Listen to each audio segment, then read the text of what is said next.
Last 2049, then 15 po pala ma'am sir, eto yung paliguan noon. At natin nagiging nga piso. Kaso lang po ipinagbawal pong maligo po dito dahil po sa inilagay na isda, tulad ng tilapia, karpa, and then yung eel. Kumbaga po pa-viewing purpose muna yun. Hindi po pang food purpose.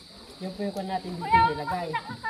Bihira lang magpapakita yung karpa sa pangit lang tumingin. Bihira. Ako nanggag. Oh. Dalam, pakita na natin. Basit ka lang arbong.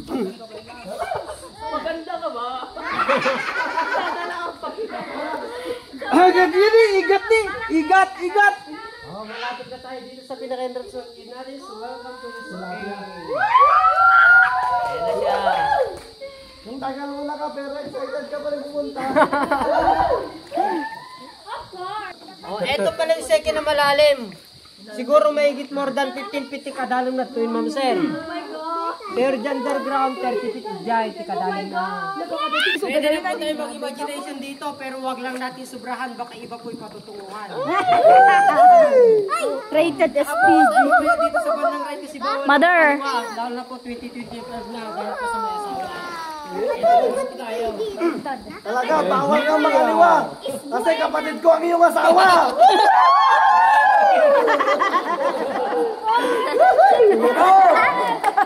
Sa boat ride natin, meron tayong tinatawag na couple. Ito yung unang-una makikita natin dito. Oh, kita nyo DJ plus na itandan eh.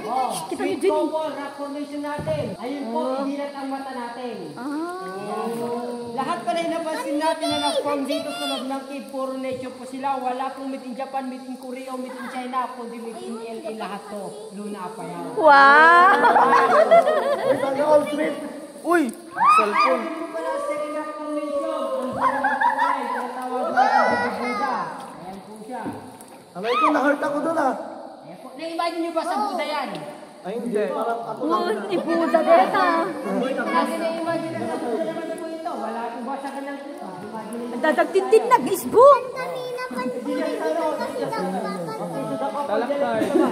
ito yung papaligyan sa atin. Ito yung mga bawal natin pinapahawakan lalo na yung mga kumikinang tulad ko ng mga limestone natin. Ay, wow. Kasi yung kamay natin may kusang lumalabas na natural fluid, yung po'y acid na nakakasira po sa mga bato. Magiging brown po sila. May tayo doon. Opo. At saka yun naman po yung the biggest mushroom. Ay! Wow! Naman daw po pala yung stalagmite and stalactite natin dyan, yan na po yung tinatawag nating itinadhana na po silang dalawa. Limitin po yung balang. Bakit ka mama? Nasakay ko nandun. Oo nga po pala ma'am sir, mga limestone daw po pala ito pa yung mga bawal pinapahawakan dito, pwede lang dilaan, wag lang pong duraan. Grabe naman yung dilaan. Oo, Trina. Hi, hi. Meron po tayo dito ng form po, parang babae na nakatayo po. Okay, so dito naman po banda, pwede tayo tumingin sa taas, huwag nyo lang ibuka ang mga bibig nyo pag tuminalap po. Pag may napatak na malamig sa inyo dito, don't worry, that's the holy water. Pero kung may hindi na pinapatak, medyo kabahan po tayo, iinap po na paligid. Kung kulay yelo lang pinapunta sa ilong nyo, tahimik na lang daw, tapos sawakan nyo, pwede nyo naman po i-share sa katabi nyo umang. Kalain na po yun. Alright. Nice one, Kuya Edmar. Ma'am, ito pa, matandang dalaga na nakatuwad kaso bilbilan, pasensya kung mga tamahan. Aray ko! Pero kahit ganito yung katawan nito, mayaman, sumunod sa oso, rebanded, buhok niya pumaba.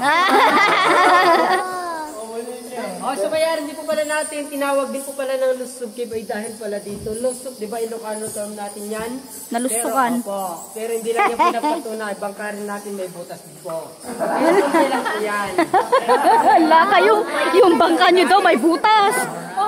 May butas yung bangka nyo. Ano, nanginginig ka na?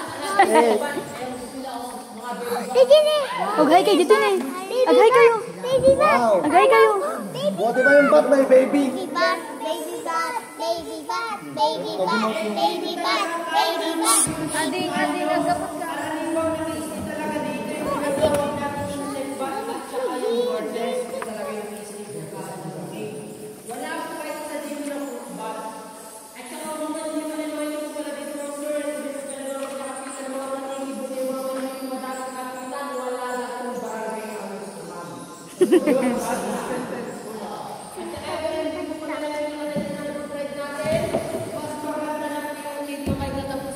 Best oh. Mahal. Sige ka may gamot Eh, na. aray ko ang inom. Na? Sino man yung gustong maligo, pwede po maligo. Iwan po natin ng 1 oras dito. Ay, ayoko. Katrina, go! Mama, Porta, go! Mama! Ngayon naman po, dito naman tayo sa latter side, mag-explain naman po. Yan. So, every 15 years naman po, yung mga weight natin, bakit pala dito, mga 3 to 5 cm lang naman ang paglakan nyo nila. Depende naman po yung paglakan nyo nila. Nagdag-team na Facebook. Ate, yung tala ka. Natin ba ito, mas bababa lang po sila. Talagang-team na. Ganaw mo dito, nakadadong mo dito. Dito pala sa 1 cm every 15 years din po yan, kaya may tendency din na magsarinig natin dito. Uy, Leng, ag mabasbasa. Nagito yun eh. May tendency din po na lalakyan. Kaya rin po pala natin mga sa pinagbawa ng mamuto na mga tao dito sa pinakatap ng cave. Kasi po may tendency din po na madradra yung mga stalactite natin po sana po sila mahuhulog.